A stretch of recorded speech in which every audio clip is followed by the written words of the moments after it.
I'm Steve Adubato. More importantly, for the first time, let me welcome to the public television audience, Michael J. Smith, president of Berkeley College. Good to see you, Michael. Thank you, Steve. For those who do not know Berkeley, describe it. Berkeley College is going into its 85th year of existence. We started as a finishing school for women in East Orange, New Jersey, gravitated into a greatly known secretarial school, to now where we're offering bachelor's degrees, and coming this year we'll be offering master's degrees. This whole transition, we were talking right before we got on the air. You said the whole key is graduation, getting students to graduate. First of all, describe, I don't know if I'd call it the typical student at Berkeley, but you get some students who have been challenged and who otherwise may not even have an opportunity to experience higher education. Fair to say? It's very important to say that. What happens is that, in the economy we're in now, credentials are important. Employers are still looking for degrees. The difference in having a degree and not can be $500,000, $1 million a year over the course of your lifetime. Is that true? It's true. And the reality is that, when you're making a student to make an investment, colleges are expensive. Typical college debt is $30,000 coming out for a school like Berkeley. It's expensive, and when you don't have a lot of resources, it looks like a lot. If someone said to you, would you spend $30,000 to make a $500,000, $1 million over the course of your lifetime? Typically, very good deal. But in the midst of it, while people are challenged with, paying their bills and commutation, taking care of their families, and just living life, it's a challenge.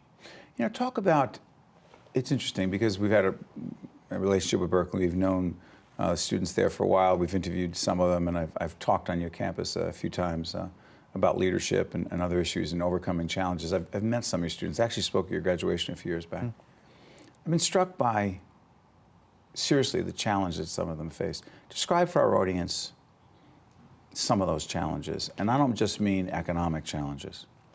There's personal challenges. Students coming into school now are having a whole slew of very, very difficult things. And when you hear their stories, Berkeley has 8,000 students. And the way I look at it, and when I talk to our associates who work at Berkeley, there's 8,000 stories. Each person is unique. There's no typical student.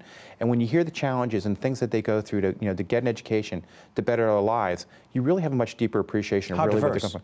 Very diverse. It's very diverse. All over the world. Berkeley attracts students from all over the world, 150 different countries. We have upwards of about 900 international students right now. But it's a domestic students. It's the students from New Jersey, New York, that have come through K through 12 education that perhaps are not getting the best education possible. The challenges with school and the school funding at this point and the amount of resources. So they're not really coming prepared as well as they have been historically to be able to do college level work. And when you're an employer in New York or New Jersey, the reality is that that doesn't matter to you. You need someone who has the ability to do the job. So what we do at Berkeley is that we have professors who have real world experience. They have credentials, they have their doctorates, but they work and they know what it needs to be successful for a student in the workplace. We educate them, we give them the skills, not only in the theory, but in the practice. What are you looking for? What are most, sorry for interrupting, Michael. What do you believe most employers are looking for in hiring someone today?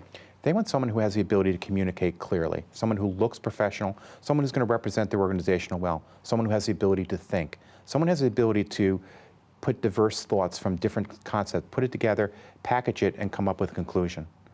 Teaching that, I'm interested in the whole idea of someone says, well, I'm studying business or I'm studying creative arts. Does it matter what you are studying when it comes to what you just described? There's the schools of liberal arts, which are very good, which are, classically, will teach you in thinking and being able to put pieces together. Right now, employers are looking for someone who's job ready on day one, and that's what Berkeley College does, because we have professors who've been there, who work in the real world, and they know from a practical perspective what it's going to take to be successful. Name some of the most significant programs. We've talked to a lot of college presidents, and what I'm fascinated by, Michael, is the different areas, the academic areas of concentration. Some of the areas of concentration that matter most at Berkeley include? We have our business degrees, which of course, with the traditional strength of Berkeley. But you see right now there's a lot of interest in criminal justice. We've had histories, with fashion management. Go back to criminal justice, because I know the cybersecurity area is big.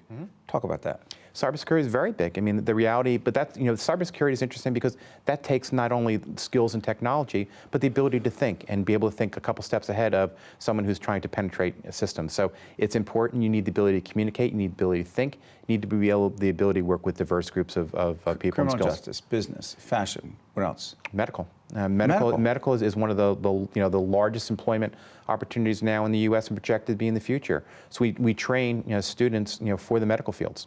You met with students recently. It's interesting. The college presidents who are the best often engage students directly because there are a lot of layers often between a president of a university or college and students. You met with your students recently. When you were talking to them, A, what was your message to them? And B, just as important, if not more important, what were they saying to you, Michael? Most important message from me to them is graduation. Every time I see them, the first question I ask them, when are you graduating?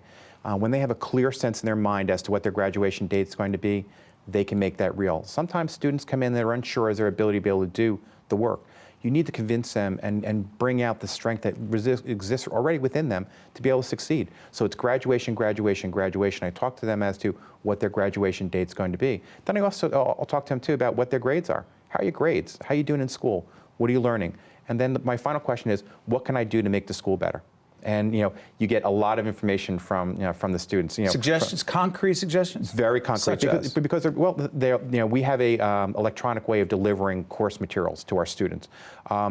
We rolled it out. It's certainly what state of the art is, but a number of students have problems with the technology. It's interesting, something that looks great on the screen of your laptop doesn't necessarily look great on the screen of your mobile device. How it translates onto another platform. And that's exactly what it is. And some of our students now are doing coursework and reading their textbooks or the text materials on cell phones. So those are the kind of things you need to be on top of. They want to know what the pricing of various different fees are. They want to know the availability of classes. They want accessibility of teachers. They want programs being offered at different places at different times.